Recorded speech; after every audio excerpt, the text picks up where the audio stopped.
So I just finished my third sim race in iRacing. While the first two were fairly straightforward, this third one I had an absolutely fantastic race. The nerves that I felt and the way the race developed really reminded me of my real world racing experience, and I have to say it was absolutely fantastic fun.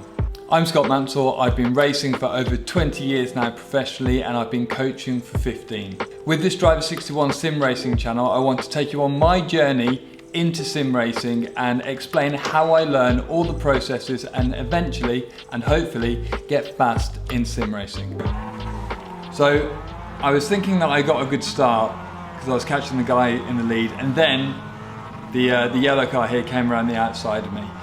So I was fairly well protected here in second position, so I could get on the brakes in the right way.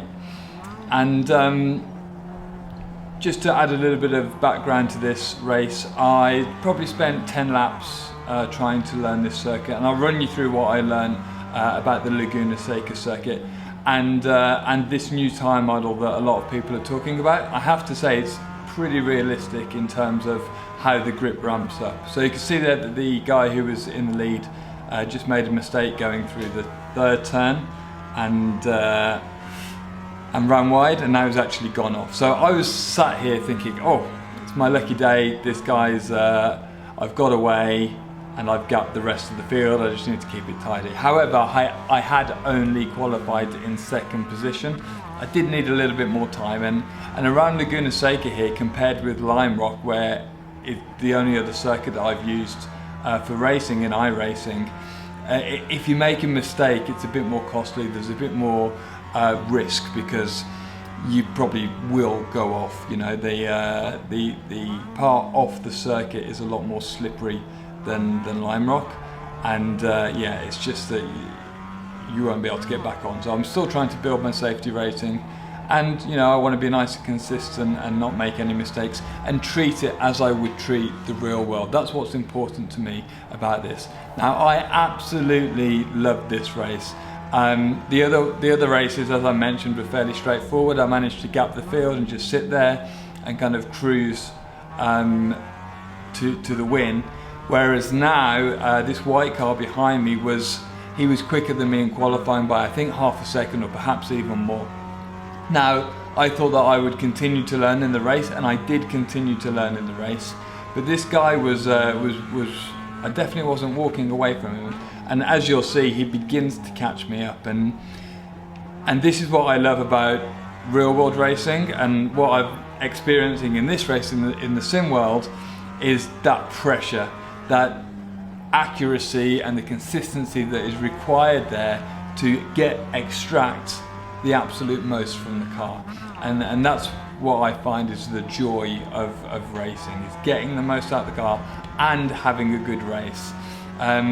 So I'm constantly checking in my mirror at this point, seeing if I'm getting away from this guy behind me, checking the relative time to him, as you would do in the real world. Obviously in the real world you have a pit board, and well, you can just see it in the mirror basically. But he's just stuck there. I'm definitely not walking away from him.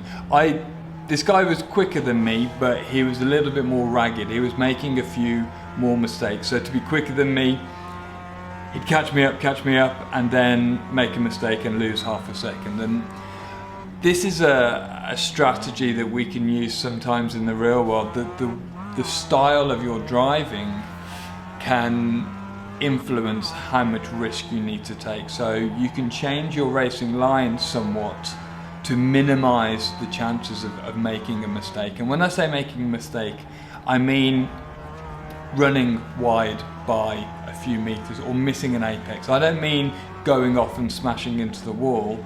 A mistake is when you don't get the absolute maximum out of a car.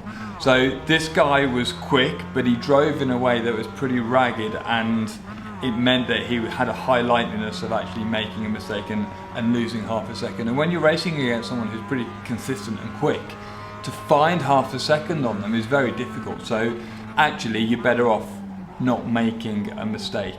Now, because I'm still fresh to this and I'm still learning, I was driving more on the conservative side and not kind of running the risk of making those mistakes. And that's how I'm going to go forwards. I need some more experience on the circuit and in the sim, just to really eke out those little bits of extra track that we'll be using, maybe getting a bit more consistent. But you can see here with my style that I'm leaving a little bit of road on the exits, especially in the difficult corners like this left-hander coming up. I'm not using anywhere near the road that I could be on the way out, and in the next left especially, which is very tricky to get right because it's a blind approach, I was being super careful here, so he was taking a lot of time out of me there. You can see that he's caught me up here, and he's pretty close. He's getting a good run on me up the hill here, so I've gone defensive. I'm being conservative, but I'm not going to let him pass too easily. Coming through the corkscrew here, down the hill, and to be honest with you, in this moment, I was absolutely sweating in the sim.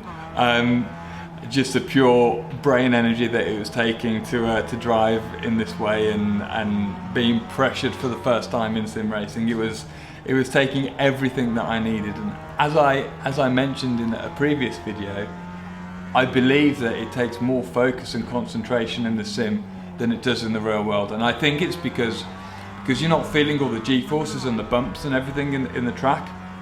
You have to use more visual energy and audio energy to actually understand the position of the car, whereas in the real world you're getting feedback all the time about the small bumps in the circuit, the bits of curb, and so you can just leave that to your physical senses, whereas in the sim you're just having to feel it through the steering wheel and use your visual references a lot more. So I think it's more difficult, especially it felt more difficult than when I'm racing in the real world, which is interesting. It's just a little bit different. There's many similarities in the way that the cars work and how you have to drive the car, but that extra mental energy that it takes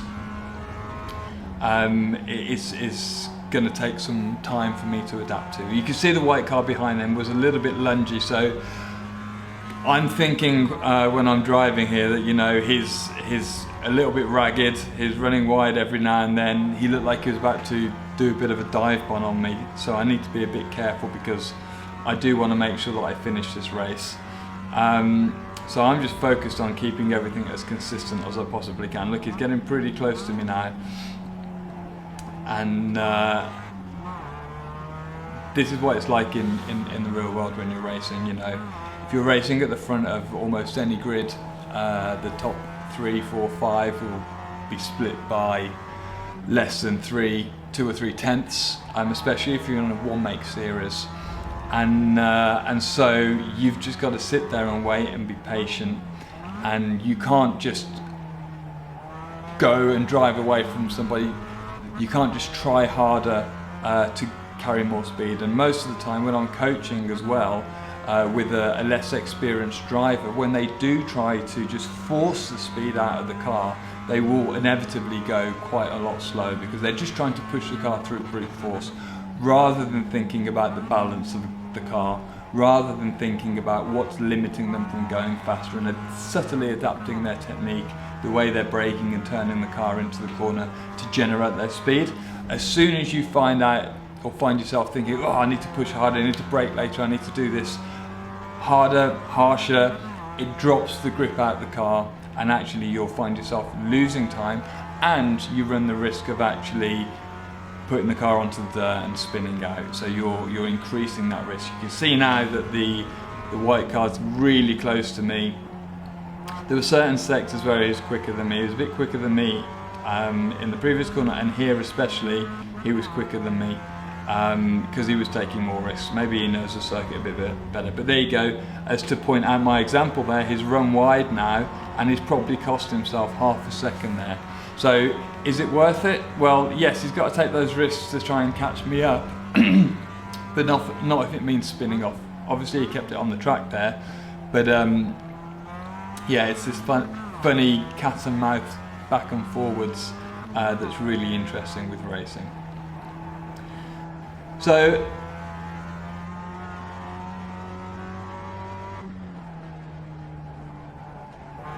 I learned in this car, as I explained in my previous video that it's very, very sensitive to weight. Always trying to come up the inside here.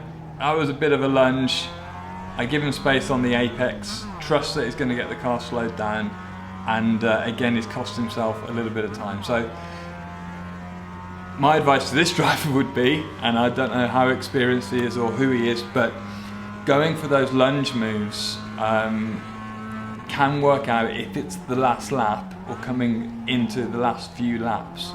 But as a strategy for overtaking somebody, you're much better off being more patient, getting right on their bumper and actually maybe overtaking me in some other areas rather than lunging me on the brakes and costing himself quite a lot of time.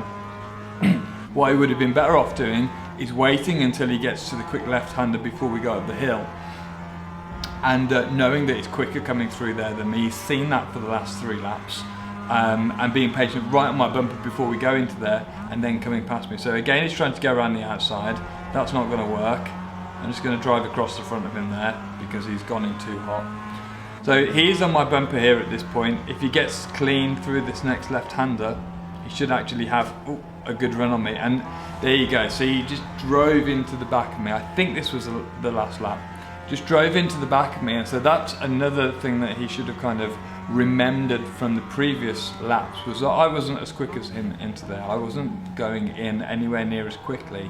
So he needs to give me some space, and actually, rather than trying to do it all in the on the way into the corner, leave a bit of space and try and pick up the throttle that little bit earlier than me, so that then he can drive past me down the straight, which is where most overtaking manoeuvres, to be honest, should be done, in a straight line. So find your way up to the back of the car in front, hang there for a moment, understand where you're quicker, especially if you're getting a better exit coming out of a corner, so that then you can come out, get on the throttle earlier, get the overtaking manoeuvre done on a straight line, and then it's done in a nice and safe way. Now that you've learned a little bit more about sim racing, why don't you check out the short playlist that I've put together for you to explain sim racing techniques and ultimately make you faster on track. Just click the playlist that I've made up here, and I'll catch you in the next video.